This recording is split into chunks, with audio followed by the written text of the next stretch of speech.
Salut les amis de eSport TV, gars. Merci encore de la confiance renouvelée. Merci de du like, merci de d'abonner, merci également de baisser les commentaires, gars. Un plaisir renouvelé chaque fois de partager des informations. Mbokki sénégalais yi fépp fu leen mën nekk 14 régions du Sénégal la dina wërngal këpp ñu ngi leen di jaajëfal ñu nekk également ci lal hôpital yi ci kër yi tëdd feebar yàlla na suñu borom fëgg seen bopp ngeen wér ak jàmm yéen ñi nekk ci kaso yi nga xam ne erreur judiciaire moo leen fa yóbbu ñu jiñ leen lu leen deful yàlla ngeen fa génn dellu seen njaboot yi nga xam ne également dañoo dëddu àdduna suñu borom xaral àjjana fi ndaw si kayité yi xëy ñu on avance ensemble dans la magie de eSport TV, l'actualité en continu ñu waxtaane li nga xam ne nag moom mooy donc Kalidou Koulibaly vers le Bayern de Munich Bayern bi nga xam ne dafa bëgg a sukkandiku ci nga xam ne mooy Sadio Mané pour daal di koy convaincre mu ñëw mais aussi Nagelsmann bi nga xam ne moom portrait profilu Kalidou Koulibaly moom moo ko intéressé loolu yëpp dañ ko si waxtaane mais d'abord en parenthèse bi bu ñu waxtaan ci wàllum Sadio Mané sax Sadio Mané image bi la gars yi génne waa Bild ñëpp génne ko Sadio Mané di wax ak fii kii di Oliver Kahn di ko tàgg naan ko da nga mën a sañse su ma toll néew laa bëgg a mel donc loolu nekk image boo xam ne gars yi ñu ngi koy wax ne déjà Sadio Mané entente bi am na ak waa Bayern de Munich pendant ça également li nga xam ne nag mooy trophée Gamper waroon am mois d'août diggante ñi di AS Rome ak également FC Barcelone gars yi dañoo xëy rek di si waa AS Rome daal di annulé contrat boobu noonu tax xamuñu lan moo ko waral loolu nag nekk loo xam ne naqari na waa FC Barcelone pendant ce temps également ki nga xam ne mooy donc CR7 Cristiano Ronaldo moom nag gars yi moom mi ngi préparé doomam gis ngeen ko fii moo commencé di entraîner doom ba gars yi naan Cristiano mi ngi jéem a préparé futur Cristiano Ronaldo bi moom mi nga xam ne donc son fils aujourd'hui mi ngi ci centre formation bu Manchester United joyeux anniversaire également ki nga xam ne nag mooy donc kii di Kevin De Bruyne le joueur belge international donc belge di jouer ci Manchester City moom il mi ngi fêté nag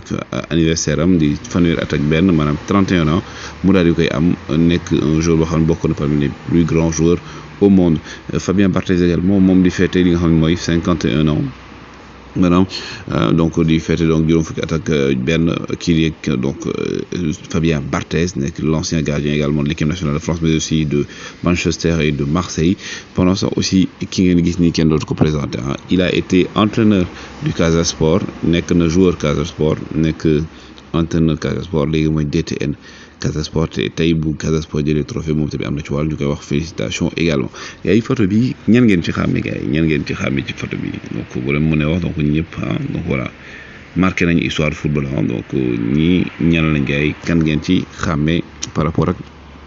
image bi pendant ce temps également ñi nga xam ne nag moom mooy waa donc Qatar donc le représentant du Qatar moom wax na nee na képp koo xam ne gis nañ la nga daal di téye ci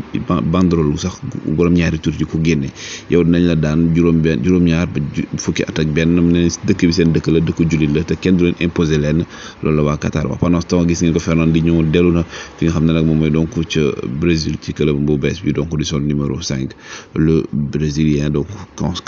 ex capitaine de Manchester City moom mi nga xam dafa jël décision arrêté donc carrière am au niveau de l'Europe dellu fa nga xam ne mooy donc ca Brésil pour daal di jouer pendant ce temps également gars yi nee nañ kii di Raheem Sterling il va partir du côté de Chelsea ndax Chelsea def na proposition Manchester City accepté na ko selon Fabrizio Romano donc Sterling bientôt boo leen déggee ne joueur kii di Chelsea la bu mu leen daal di bett pendant ce temps également Nathan Ake aussi nekk joueur boo xam ne kii di donc Thomas Tuchel da ko daal di ciblé moom it bokk na si li nga xam ne joueur yoo xam ne moom fi mu ne nii il se peut que mu dem Chelsea même bu fekkee ne moom kaawam ba léegi d'accord ñoo ak Manchester City pendant ce temps aussi ki nga xam ne mooy Skriniar wax naa leen ko Skriniar nag gars yi dañoo refusé waat Inter dafa refusé proposition bi leen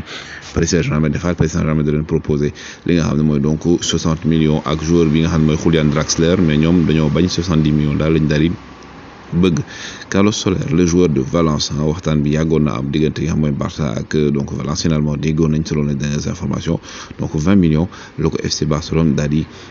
fas yéene jëndee Carlos Soler donc pour mu daal di fay jouer ki nga xam ne nag moom mooy donc kii di Robert Lewandowski ba léegi nanguwul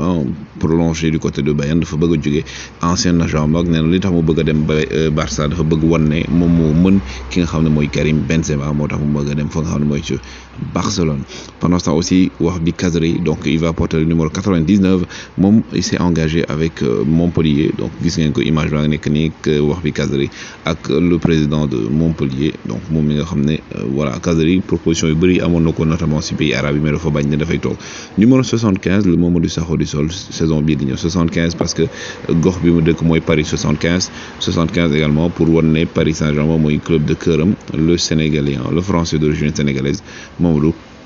Sakho OGC Nice gars yi ñoom it dañoo signé ki nga xam ne mooy Lucien Favre ngeen gis ko Lucien Favre donc moo remplacé ki nga xam ne mooy Galtier bi nga xam ne donc bientôt di ngeen ko dégg donc mu officialisé contrat en tant que nouvel entraîneur du Paris Saint-Germain. Lucien Favre, ancien entraîneur de Dortmund, nekk aussi un entraîneur très expérimenté. Anthony moom nekk joueur Ajax Amsterdam donc le joueur brésilien moom actuellement mi ngi gën a jege fi nga xam mooy Manchester United parce que selon les informations moom il va aller à Manchester United également da ko bëgg a recruter moo tax moom Anthony il est proche de retrouver son ancien entraîneur Eric Ten Hag. Kalidou Koulibaly moom mi ngi ci vacances di profiter ci vacances moom ak doomam yi ak famille bi gis nga fii nii donc moom doomam la le défenseur international sénégalais le capitaine de l'équipe nationale du Sénégal également de Napoli le roc comme on le dit le mur de Gorée, le mur infranchissable nag moom il se peut que mu nekk futur coéquipier bu Sadio Mané parce qu'actuellement le Bayern de Munich s'intéresse clairement à Kalidou Koulibaly dañoo intéressé bu baax a baax si moom ba tax na sax li nga xam ne mooy joueur bi nga xam ne donc moom il a refusé de prolonger son contrat du côté de Napoli tamit ñoom jël nañ décision bu fekkee ne Kalidou Koulibaly donc bëggul prolonger bu ñu gisee proposition bu baax dañ koy bàyyi mu dem sinon également dañ koy téye déwoon mu dem librement le joueur bi nga xam ne moom dafa bëgg a changer am beneen aventure bu mu dund pour loolu nag gars yi aujourd'hui Bayern de Munich nag si nouveau patron Bayern bi la bëgg basé wu muy Sadio Mané Kaiser Mané pour daal di recruter ki nga xam ne mooy donc Kalidou Koulibaly parce que aujourd'hui les dirigeants bavarois ñoom wax nañ ko nee nañ ñoom bu ñu gisee proposition bu intéressante rek ñu gis ne aussi seen profil soxla nañ ko dinañ ko jëlee que aujourd'hui tous les membres donc du staff technique et tout du Bayern de Munich sont intéressés par ki nga xam ne mooy Kalidou Koulibaly bi nga xam ne il est courtisé par Chelsea wax nañ fi également Barcelone et tout mais signé gul fenn et que tey lu cas Sadio Mané mun na ko convaincre mu daal di fay ñëw mais aussi Julian Nagelsmann moom mi nga xam ne dafa bëgg défenseur boo xam dafa nekk défenseur de métier défenseur bu am mental leader aussi dans le terrain et tout et que tey profil lu Kalidou Koulibaly gars yi nee nañ mooy profil bi nga xam ne moom la Nagelsmann daal di soxla donc aujourd'hui donc Sadio Mané pourrait jouer un rôle déterminant sur la venue de Kalidou Koulibaly bu fekkee ne Bayern def ko bëgg concrètement defal proposition moom mi nga xam ne Koulibaly donc avec De Laurentiis mu ngoog donc si De Laurentiis moo fi mu ne nii il veut prolonger ki nga xam ne mooy Koulibaly mais proposer ko salaire bu gën a néew mais Koulibaly dafa daal di bañ donc moom nee na actuellement donc bañul dàqul ne prolonger Napoli mais du condition bu nekk lay prolonger Napoli donc aujourd'hui sachez que gars yi Bayern de Munich il s'intéresse très près de près à Kalidou Koulibaly et que Sadio Mané la ñu fas yéene également utiliser pour mu fekkee ne dañoo bëgg jënd Koulibaly pour mu nekk également un levier pour convaincre aussi le défenseur sénégalais gars yi donc c'était la première information di jégalu nag ci baat bi ak fajar gi wéy leen di like wéy leen di abonné on se donne rendez-vous tout à l'heure jaa ngeen jëf